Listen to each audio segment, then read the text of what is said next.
Oxi. Olá, bom dia, boa tarde, boa noite, alunos. Sejam bem-vindos aqui, professor Rodrigo, Geografia, sexto ano. Estamos aqui para continuar nossa viagem por nosso planeta Terra. Agora, o nosso capítulo 11, falando sobre as formações vegetais, certo? Nós vamos falar aqui agora sobre as diferentes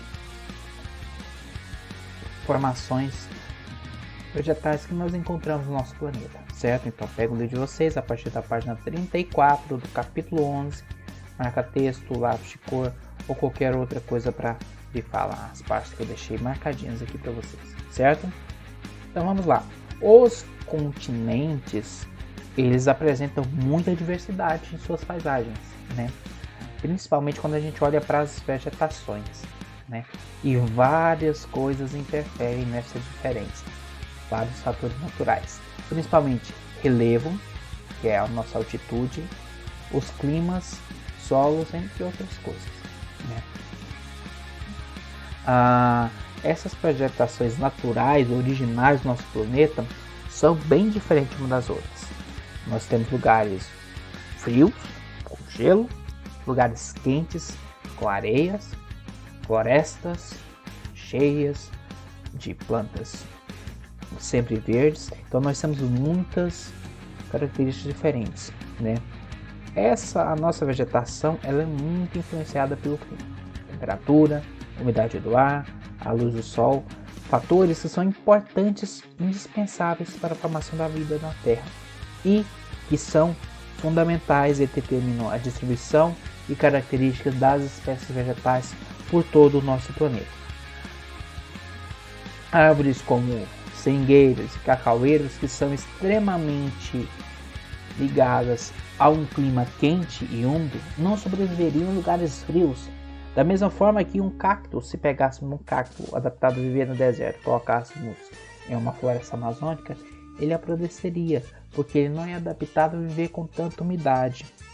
Outra coisa que também influencia é o vento. Os ventos, eles são muito importantes, pois como elemento do clima, eles transportam sementes e pólen de plantas para ir em outros lugares, para outras direções, fazendo com que haja a disseminação e surgimento de plantas em outras regiões. As características do relevo também são muito importantes para a vegetação, pois quanto maior a altitude, menor será a temperatura. E os solos também, conforme a gente vai se afastando cada vez mais alto em relação ao nível do mar, os solos vão se tornando cada vez mais rasos, muitas das vezes menos férteis, o que faz com que a vegetação ela cresça menos, ela seja menos vasta e abundante. Assim, a gente pode falar que a exuberância, o tamanho das flores e a quantidade de folhas diminui conforme a altitude aumenta, né? 2.000 metros, em 1.000 metros a gente vai ter um tipo de vegetação, a 2.000 metros de altura outro, a 3 outra, a 4.000 metros outra, né? Então influencia além da própria temperatura.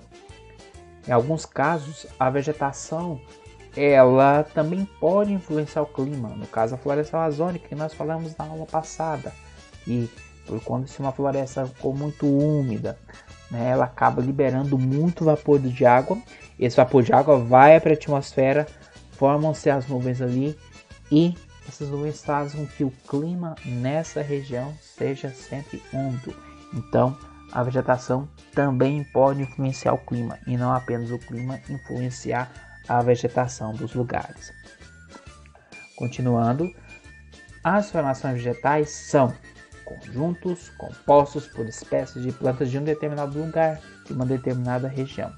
Podemos encontrar dois tipos: as florestais, onde a gente tem principalmente árvores, tá?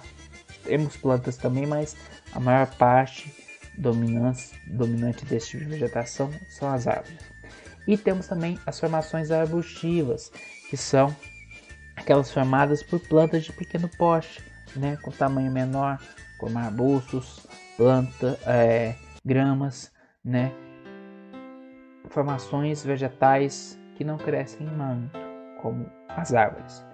Nas formações florestais, quanto mais umidade, maior é geralmente é as plantas. Porque o que uma planta precisa para crescer forte?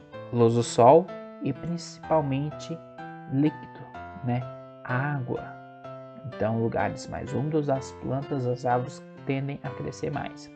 Já as formações arbustivas, elas são muitas vezes, na maioria das vezes, encontradas em lugares com menos água disponível, né? Com climas semiáridos, semiúmidos, ou até mesmo o clima polar, por conta justamente da menor quantidade de umidade disponível e, no caso da polar, também por conta do clima e a quantidade de luz e calor que vem do sol. Bons estudos, alunos. Nós vamos continuar falando na segunda parte, né? Em caso de dúvidas, estarei aqui para ajudá-los. Até a próxima. Tchau.